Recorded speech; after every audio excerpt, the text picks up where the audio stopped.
जय गुरु जी। शुक्राना गुरु जी। सारी संगत को जय गुरु जी। आज मैं आप सबको बताऊंगी कि गुरु जी को भोग में क्या पसंद है। क्या हम गुरु जी को लहसुन और प्याज के बने खाने का भोग लगा सकते हैं? गुरु जी को भोग कैसे लगाएं? बहुत ही अच्छी इन्फॉर्मेशन दूंगी इस वीडियो में, इसलिए वीडियो को लाइक करके चैनल को सब्सक्राइब कर देना और कमेंट्स में जय गुरु जी लिखना मत भूलना। संगत जी, गुरु जी को खाने में क्या क्या पसंद है? गुरु जी ने चावल को निंदा के साथ कंपेयर किया हुआ था, क्योंकि जो चावल खाएगा वो निंदा ज़रूर करेगा। इसलिए चावल को सत्संग में या फिर बड़े मंदिर के लंगर प्रसाद में ज़्यादातर अवॉइड किया जाता है।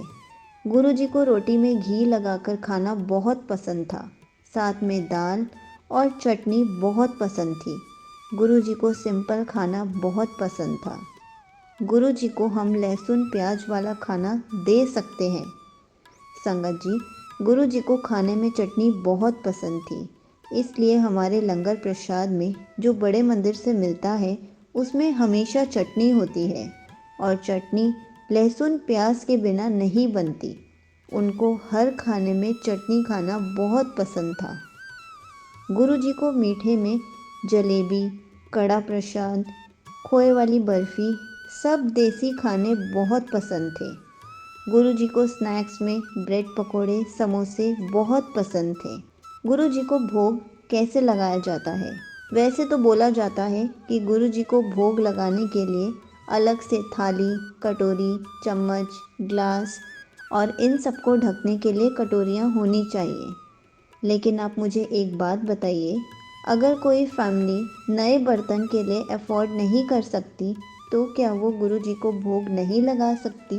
पहले ये भी कहा जाता था कि भगवान के प्रसाद के लिए अलग बर्तन होने चाहिए, या भोग लगाना है तो राशन भी अलग से ही खरीदना है, क्योंकि हम जो राशन यूज़ करते हैं उसमें हमारे हाथ गए हुए होते हैं, तो हम वो राशन का भोग बनाकर भगवान जी को कैसे चढ़ा सकते हैं? बचपन से देखे इन बातों का असर इतना है कि घर में कुछ भी बनाते हैं तो गुरु जी को भोग लगाने से पहले 100 बार सोचते हैं, क्योंकि इन मान्यताओं के हिसाब से ये सब शुद्ध नहीं होता। मैंने ये नहीं कहा कि बिल्कुल आप नए बर्तन मत खरीदिए। जो अफोर्ड कर सकते हैं वो गुरु जी के लिए बर्तन नए खरीद कर अलग से रखिए। लेकिन जो अफोर्ड नहीं कर सकते हैं, क्या वो ये सोचकर भोग ही नहीं लगाएंगे? वो बर्तनों को अच्छे से साबुन से साफ़ कर लीजिए, क्योंकि कहा जाता है गुरु जी को अपने घर के बड़े मेंबर की तरह ट्रीट कीजिए। तो क्या हमारे घर के बड़े मेंबर्स अलग बर्तनों में खाना खाते हैं? आप खुद बताइए। जब हम खाना बनाते हैं तो वही कढ़ाई यूज़ करते हैं। हम बनाने के लिए तो नई कढ़ाई नहीं लेकर आते, बस गुरुजी हमारे भाव देखते हैं। गुरुजी ये नहीं देखते कि बर्तन नए हैं या नहीं, अलग से मेरे लिए कढ़ाई है या नहीं।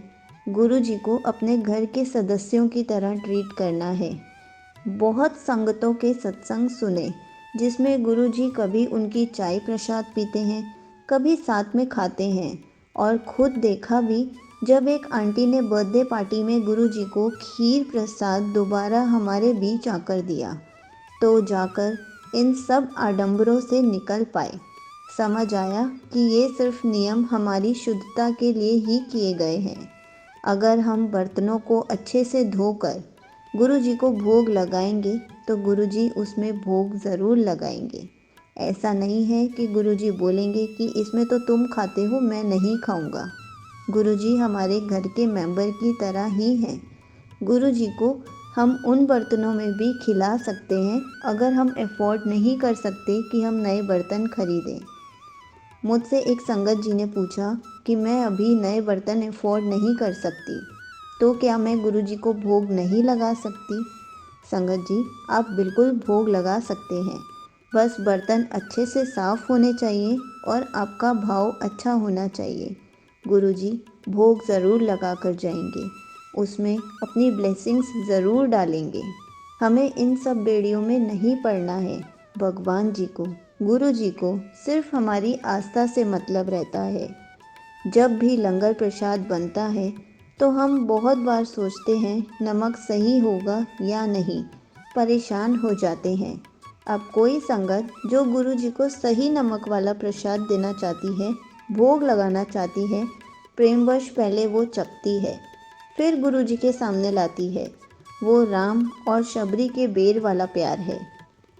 यहाँ कोई संगत गुरु जी को भोग लगाने से पहले चखने को पाप समझती है।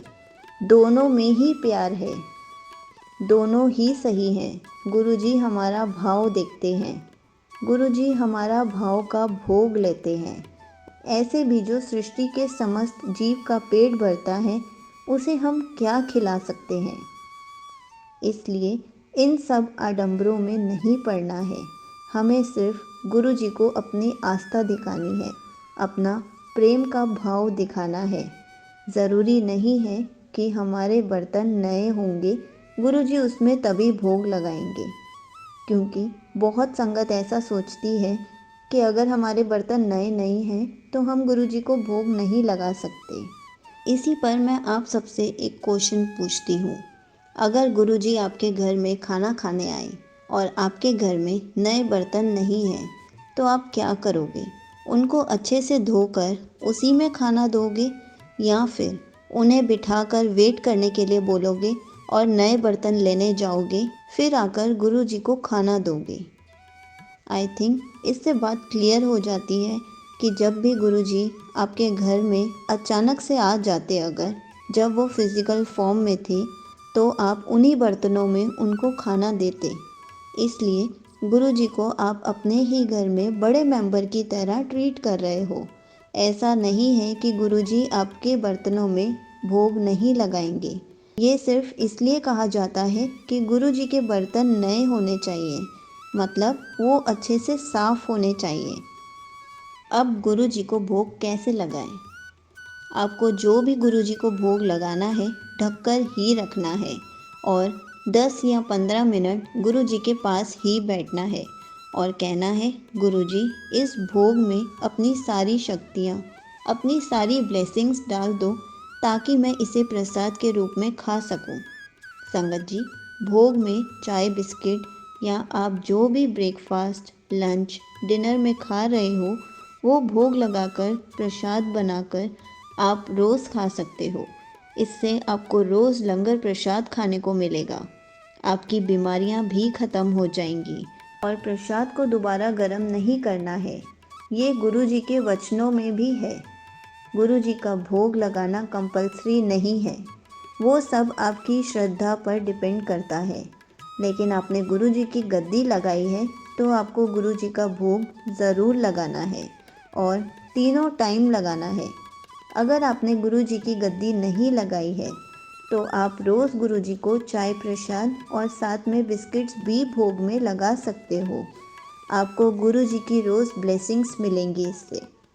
गुरु जी को लगाया हुआ भोग आपने ही खाना है। आप गुरु जी को भोग ओकेजनली भी लगा सकते हो या कुछ स्पेशल बनाओ तब भोग लगा सकते हो। आप बस गुरु जी को अंडा और नॉनवेज का भोग नहीं लगा सकते। अगर आपको गुरु जी से रिलेटेड कुछ भी पूछना है तो आप कमेंट्स में पूछ सकते हैं। मैं उसका आंसर कमेंट में रिप्लाई करके या फिर वीडियो बनाकर ज़रूर दूंगी। जय गुरु जी, शुक्राना गुरु जी।